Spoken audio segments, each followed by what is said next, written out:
hilarious! You know, the thing about it is, my friend, is Golden Boy Promotions, Oscar De La Hoya, says he'd have to talk to the, the Winfield fighter and Sal Canelo Alvarez to try and persuade him to move off, the May 2nd date next year of the Manny Pacquiao vs. Floyd Mayweather mega fight gets made for that date. That's a big if right now because, Pacquiao's promoter Bob Arum said that the, May 2nd date belongs to Canelo. So if him being a Mexican fighter in that date, falling on Cinco de Mayo is a Mexican holiday. And, so obviously, if the Mayweather and Pacquiao happens, it would be my obligation to go talk to Canelo and maybe kind of convince him to move out of that date, De La Hoya said. Yeah, but this kid is determined, and, he wants to fight on Cinco de Mayo.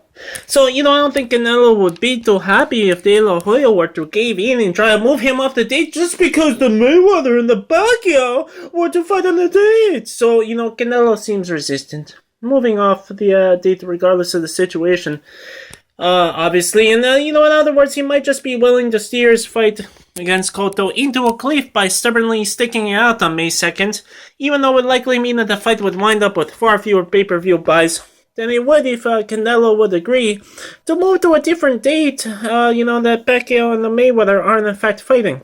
Because if he refuses to move off the date, he could wind up his own worst enemy and sabotaging the fight against Cotto.